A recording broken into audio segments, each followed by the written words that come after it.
Avokat, gjyqi Sali Berishës duhet të nisë ditën e sotme, po ushty për shkak se Berisha nuk është njoftuar.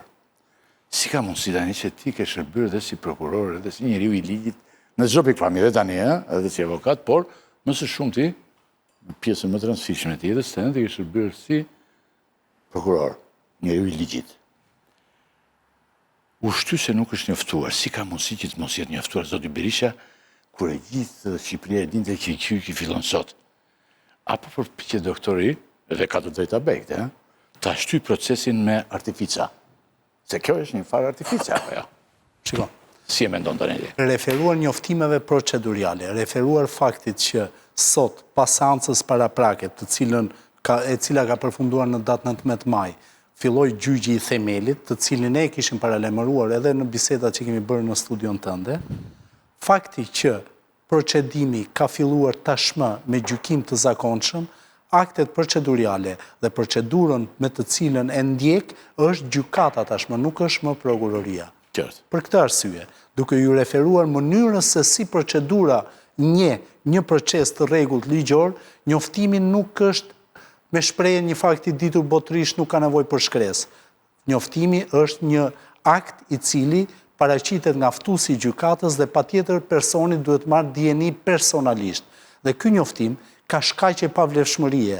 Shumë gjyqe në Republikën e Shqipërisë kthehen dhe prishen vetëm për faktin që një njoftim për një seancë gjyqësore të një të pandehuri nuk ka dieni personalisht i pandehuri dhe për këtë arsye mund të bëj shkak për një proces pa rregullt ligjor.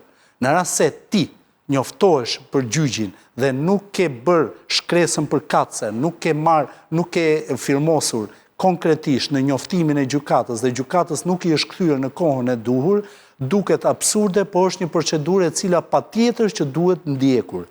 Aq më tepër në procese të tilla kur duhet kemi në konsiderat faktin që mbrojtja patjetër që do i referohet çdo presje të gabuar për ta përfituar atë për procesin e parregullt ligjor në Strasburg, kjo e sotme ishte normale.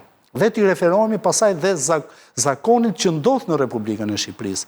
Në 90% të gjykimeve në Republikën e Shqipërisë, asnjëherë seanca e parë nuk është e suksesshme. Pikërisht për shkak të njoftimeve të cilat quhen të parregullta nga gjykata që një njeri nga Kuçova apo nga Mataneshi, për gjithkënd, apo nga Dibra Jonu, pjesa Jonu, që nuk njoftohet ose ka probleme. Dibra vogël.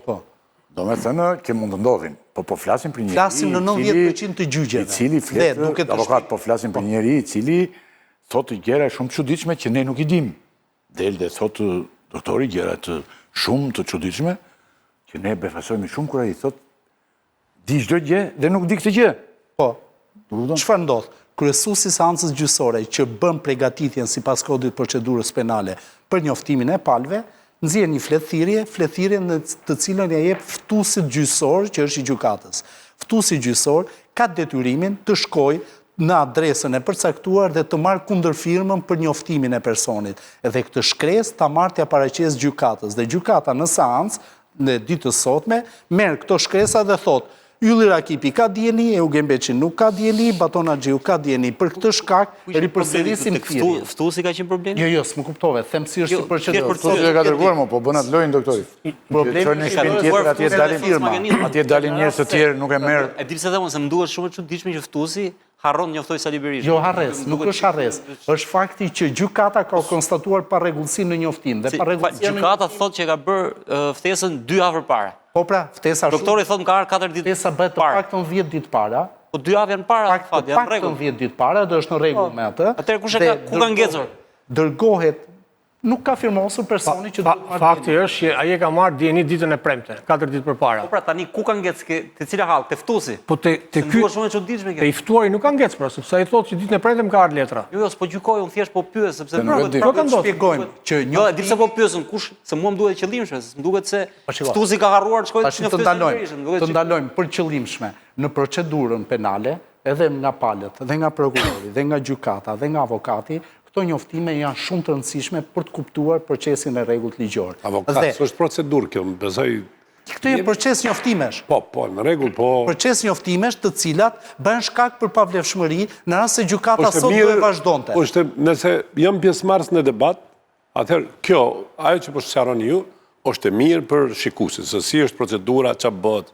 Por përtej saj, na duhet dim diçka, se edhe në vendet po themi më të prapambetura në sistemin e drejtësisë, spaku te procedura e ftesës nuk çalohet.